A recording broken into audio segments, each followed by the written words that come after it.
di sebuah desa terpencil di pesisir Madura, ada sebuah rumah tua yang sudah lama ditinggalkan. Rumah itu dulunya milik seorang ronggeng terkenal bernama Nyai Sari. Parasnya cantik jelita, gerakannya luwes seperti angin, dan suaranya merdu bak bidadari. Setiap malam, lelaki dari berbagai penjuru desa datang hanya untuk melihat tariannya. Namun, kecantikan dan ketenarannya membawa petaka. Seorang bangsawan kaya terpikat oleh Nyai Sari dan ingin menjadikannya istri. Tapi Nyai Sari menolak karena hatinya sudah terpaut pada pemuda desa bernama Raden Wijaya. Merasa dipermalukan, bangsawan itu menyusun rencana keji. Pada suatu malam, saat Nyai Sari sedang menari di pendopo desa, sekelompok pria bertopeng menculiknya. Mereka membawanya ke sebuah tebing tinggi di ujung desa. Malam itu, di bawah bulan purnama, Nyai Sari dipaksa menari untuk terakhir kalinya sebelum akhirnya didorong jatuh ke dalam jurang. Sejak malam itu, roh Nyai Sari tidak pernah tenang. Bertahun-tahun kemudian, rumah tua peninggalan Nyai Sari tetap berdiri, meski lapuk dan berlumut. Tidak ada yang berani mendekatinya. Mereka yang nekat masuk tidak pernah kembali. Namun suatu malam, sekelompok pemuda dari kota datang ke desa itu. Mereka mendengar kisah tentang rumah tua itu dan ingin membuktikan sendiri kebenaran mitosnya. Dengan peralatan lengkap, mereka memasuki rumah tersebut. Awalnya, tidak ada yang aneh. Hanya debu tebal dan suara papan kayu berderit di bawah kaki mereka. Tapi saat mereka melewati sebuah cermin besar di ruang utama, sesuatu yang mengerikan terjadi. Cermin itu tiba-tiba berembun dan muncul tulisan dengan jari tak kasat mata. Saatnya aku menari kembali. Lalu, terdengar suara gamelan halus yang semakin lama semakin keras. Para pemuda itu saling berpandangan, jantung mereka berdebar kencang. Tiba-tiba di tengah ruangan muncul bayangan seorang wanita dengan kebaya merah darah.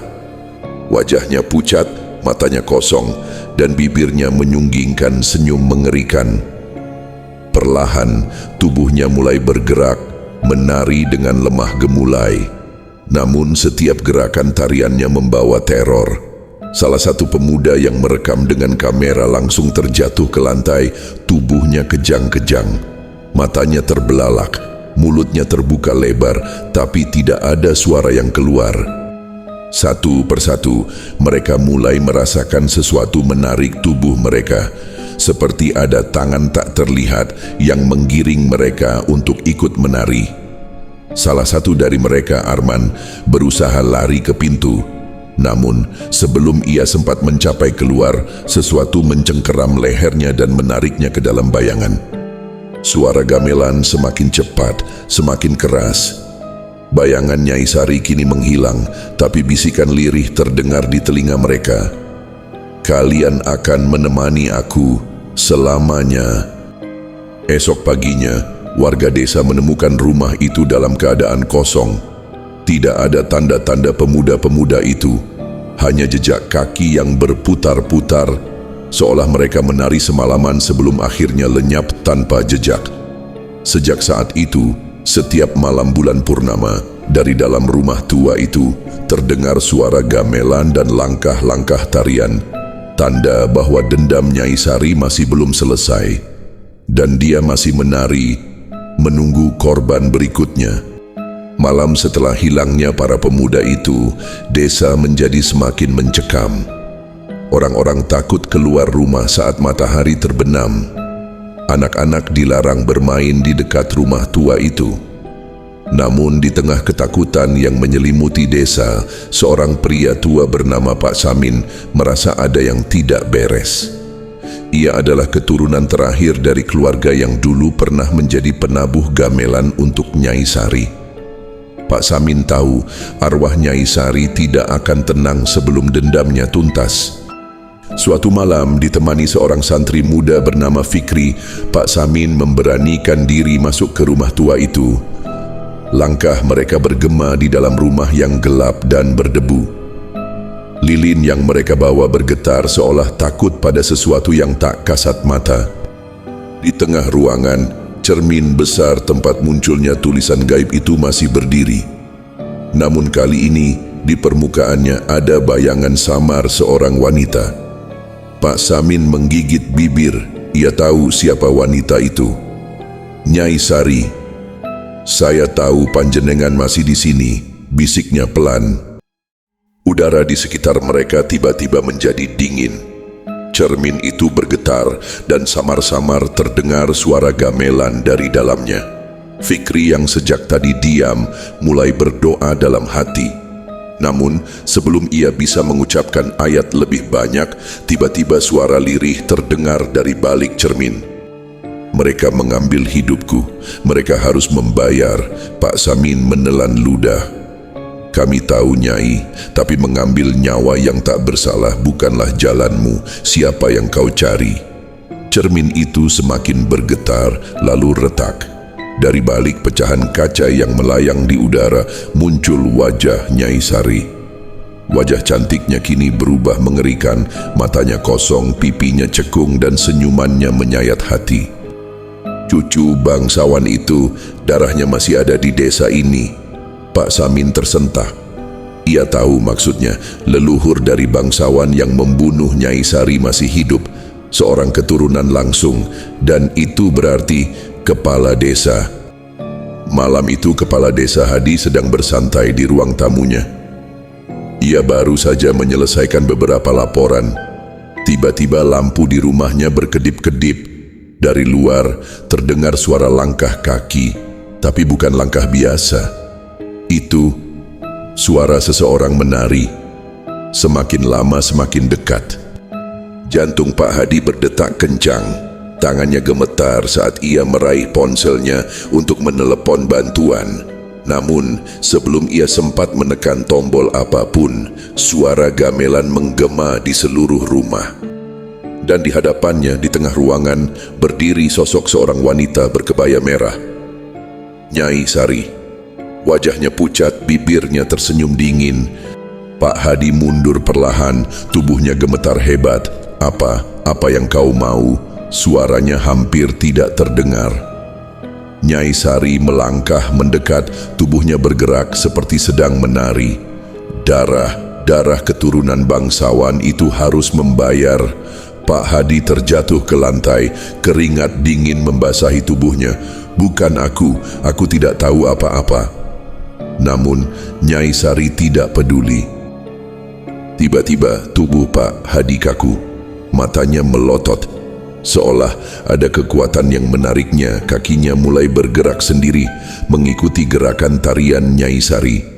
Dia mencoba melawan, tapi sia-sia. Tangannya bergerak, kepalanya ikut berputar, tubuhnya menari tanpa kendali. Tarian kematian di luar rumah, warga desa yang mendengar suara gamelan berkerumun. Namun tak ada satupun yang berani masuk. Mereka hanya bisa mendengar suara tarian itu. Tarian kematian. Warga desa hanya bisa mendengar suara gamelan yang semakin cepat, semakin keras.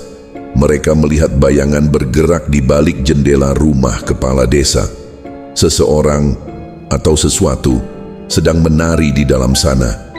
Beberapa orang mencoba mendobrak pintu, tapi seolah ada kekuatan tak kasat mata yang menahannya. Pak Samin dan Fikri yang baru tiba langsung sadar bahwa ini adalah perbuatan Nyai Sari.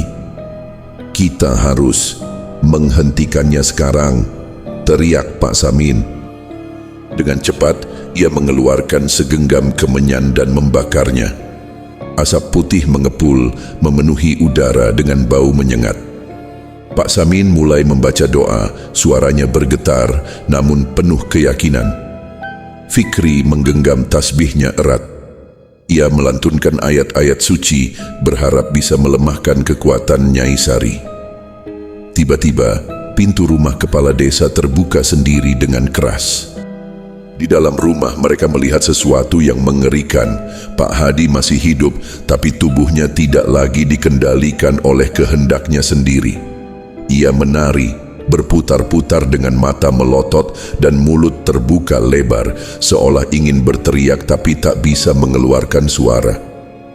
Keringat bercucuran di wajahnya, tubuhnya gemetar. Di sekelilingnya, bayangan-bayangan hitam berputar seperti asap, mengikuti irama gamelan yang bergema entah dari mana.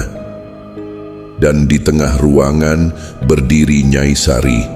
Namun kali ini, wajahnya bukan hanya penuh kebencian. Ada kesedihan mendalam di matanya. Pak Samin melangkah maju, berusaha tetap tenang. "Nyai, sudah cukup, balas dendammu sudah selesai." Nyai Sari menoleh dengan gerakan perlahan, menatap Pak Samin dengan mata kosong. "Tidak, belum selesai. Aku masih sendiri dalam kesunyian." Suaranya terdengar pilu. Fikri menelan ludah. "Apa yang kau inginkan, Nyai?" Nyai Sari tersenyum, senyum yang menyayat hati. "Aku ingin seseorang menemaniku selamanya." Dan tiba-tiba tangan Pak Hadi terangkat sendiri. Kepalanya menengadah, lalu tubuhnya terangkat ke udara. Napasnya tersengal, seolah ada sesuatu yang menyedot kehidupannya perlahan-lahan. Pak Samin tersadar. Nyai Sari tidak hanya ingin balas dendam, dia ingin membawa nyawa Pak Hadi bersamanya ke alam baka. Dengan sisa keberaniannya, Pak Samin melemparkan segenggam garam dan kemenyan ke tubuh Nyai Sari sambil meneriakkan doa terakhir. "Dengan nama Tuhan yang Maha Kuasa, aku perintahkan kau untuk pergi." Ruangan berguncang hebat. Nyai Sari menjerit, suara yang begitu memilukan hingga membuat seluruh tubuh merinding. Asap hitam mengepul dari tubuhnya, bayangan-bayangan yang menari di sekelilingnya mulai lenyap. Pak Hadi terjatuh ke lantai, tubuhnya gemetar hebat. Nyai Sari menatap mereka sekali lagi. Kali ini, matanya bukan hanya berisi dendam, tetapi juga kesedihan mendalam. "Aku hanya ingin dikenang," bisiknya sebelum tubuhnya memudar, larut dalam kegelapan. Dan seketika, suara gamelan berhenti. Rumah itu menjadi hening. Pak Samin menarik napas berat. Fikri terduduk, masih gemetar. Warga desa yang menyaksikan dari luar mulai berbisik satu sama lain. Pak Hadi masih hidup, tapi sejak malam itu, ia tidak pernah bisa berbicara lagi. Trauma mendalam membuatnya hanya bisa menatap kosong, seolah jiwanya masih setengah terjebak di dunia lain. Dan rumah tua tempat Nyai Sari tinggal keesokan harinya, warga desa merobohkannya hingga rata dengan tanah. Meskipun rumah tua itu telah diratakan dengan tanah, ketakutan masih menggantung di udara desa. Beberapa orang bersumpah mereka masih mendengar suara gamelan samar-samar saat malam bulan purnama. Yang lain mengaku melihat bayangan seorang wanita berkebaya merah menari di tengah lapangan desa, hanya untuk menghilang begitu didekati. Pak Samin dan Fikri mencoba meyakinkan warga bahwa semuanya sudah berakhir. Nyai Sari sudah pergi, tidak ada yang perlu ditakutkan lagi. Tapi di dalam hati mereka berdua tahu, tidak semudah itu menghapus dendam yang telah mengakar selama puluhan tahun. Dan mereka benar. Malam itu, seorang anak kecil bernama Bayu, cucu dari Pak Samin, terbangun tengah malam karena mendengar suara aneh dari luar rumah. Suara langkah kaki menari. Bayu mengintip dari jendela. Matanya membesar saat melihat seorang wanita berdiri di tengah halaman rumahnya. Wanita itu memakai kebaya merah yang berkilauan di bawah sinar bulan. Rambutnya panjang terurai, wajahnya tertunduk. Bayu yang masih kecil tidak merasa takut. Ia pikir itu hanya seorang wanita desa yang sedang menari. Dengan polosnya ia membuka pintu dan melangkah keluar. "Mbak, kok sendirian?" tanyanya dengan suara kecil. Wanita itu perlahan mengangkat wajahnya. Matanya kosong, senyumnya mengerikan. "Ayo menari bersamaku." Bayu hanya bisa menatap. Tubuhnya mulai terasa berat, seolah ada sesuatu yang menahannya untuk bergerak. Langkah kaki wanita itu mendekat, semakin dekat. Namun sebelum tangannya bisa menyentuh Bayu, tiba-tiba ada suara keras dari dalam rumah.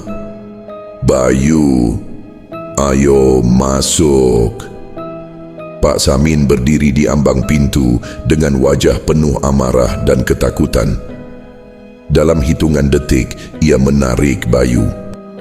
Pak Samin menarik Bayu ke dalam rumah dengan paksa, lalu membanting pintu secepat mungkin. Napasnya memburu, jantungnya berdetak begitu kencang. Dari balik pintu, suara langkah kaki masih terdengar. Seperti seseorang yang terus menari di halaman rumahnya. Bayu memeluk kakeknya erat. "Kakek, siapa dia?"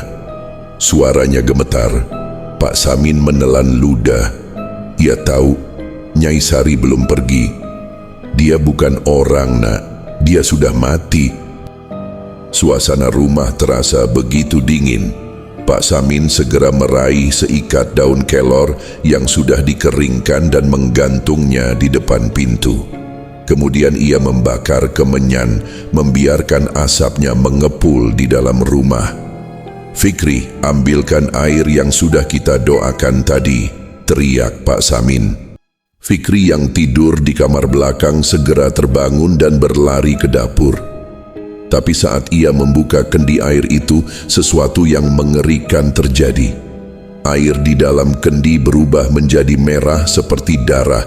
Fikri tersentak mundur. "Pak, airnya berubah." Pak Samin menatap kendi itu dengan wajah tegang. "Celaka, dia lebih kuat dari yang kita kira." Pintu rumah mereka bergetar, seolah ada sesuatu yang ingin masuk dengan paksa. Lalu terdengar suara dari luar. "Pak Samin, aku ingin menari. Maukah engkau bermain gamelan untukku lagi?" Suara itu lembut, lirih, tapi mengerikan. Bayu menangis ketakutan. Fikri semakin gemetar. Tapi Pak Samin meskipun takut mencoba menenangkan diri. Ia tahu Nyai Sari bukan hanya arwah gentayangan biasa. Dia adalah arwah yang penuh dendam, tetapi juga penuh kesedihan. "Nyai Sari, aku tahu engkau masih di sini. Tapi apalagi yang kau cari? Balas dendammu sudah selesai, rumahmu sudah dihancurkan, para bangsawan itu sudah tiada." Suasana hening, lalu suara lirih terdengar dari balik pintu. "Aku masih sendiri.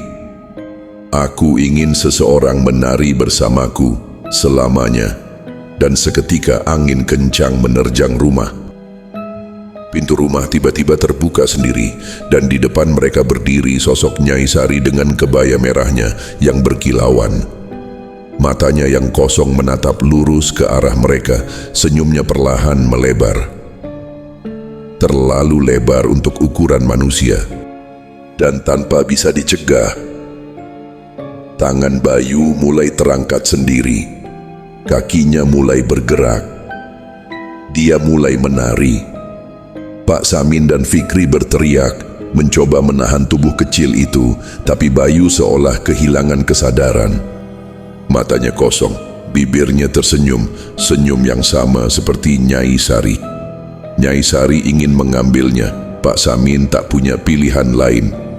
Dengan sisa tenaga, ia menyiramkan air doa yang tersisa ke tubuh Bayu dan membacakan ayat suci sekeras mungkin. Tubuh Bayu seketika kejang lalu terjatuh tak sadarkan diri. Nyai Sari menjerit kesakitan. Suaranya melengking tinggi, membuat gendang telinga hampir pecah. Tubuhnya mulai membakar sendiri, kulitnya mengelupas seperti kertas yang terbakar. Dan dalam jeritan terakhirnya dia berbisik, "Aku hanya ingin dikenang." Lalu ia menghilang, dan untuk pertama kalinya dalam puluhan tahun, suara gamelan itu berhenti. Keesokan harinya, Bayu terbangun dengan wajah pucat, tapi dia tidak ingat apapun tentang malam sebelumnya. Pak Samin dan Fikri hanya saling pandang. Mereka tahu, meskipun Nyai Sari sudah pergi, kisahnya akan tetap hidup dalam ingatan mereka. dan di suatu tempat di desa. Di tengah lapangan yang kosong, jika kau berjalan sendirian di malam bulan purnama, kau masih bisa melihat bayangan samar seorang wanita berkebaya merah, menari sendirian dalam keheningan. Malam itu, setelah kejadian mengerikan yang hampir merenggut nyawa Bayu, Pak Samin dan Fikri merasa semuanya telah berakhir. Nyai Sari telah menghilang, suara gamelan telah lenyap, dan Bayu kembali sehat. Namun ada sesuatu yang mengganggu pikiran Pak Samin. Ketika Bayu terbangun pagi itu, ia tampak berbeda. Anak itu tidak banyak bicara, ia lebih sering melamun, menatap kosong keluar jendela, dan yang paling aneh, setiap malam sebelum tidur, Bayu mulai mengetuk-ngetukkan jari-jarinya di meja, seperti menirukan suara gamelan. Pak Samin merasa ada yang tidak beres. Malam itu, ketika semua orang tidur, ia diam-diam mengintip kamar Bayu, dan apa yang ia lihat membuat darahnya membeku. Di tengah kamar yang remang-remang, Bayu berdiri di depan cermin, menari. Gerakannya lembut, anggun, tapi bukan gerakan seorang anak kecil. Itu gerakan seorang ronggeng. Pak Samin menahan napas, berusaha menahan rasa takutnya. Lalu, Bayu berhenti menari dan perlahan menoleh. Dan dalam bayangan cermin, Bayu bukan lagi Bayu. Ia telah berubah menjadi Nyai Sari. Dengan wajah pucat, mata kosong dan senyum mengerikan, ia berbisik, "Aku bilang, aku hanya ingin dikenang." Dan seketika, lampu kamar padam. Terima kasih sudah menonton. Jika kalian suka video ini, jangan lupa like, share, dan subscribe agar tidak ketinggalan kisah-kisah horor lainnya. Punya pengalaman mistis? Tulis di kolom komentar, siapa tahu cerita kalian akan kita bahas di video berikutnya. Sampai jumpa.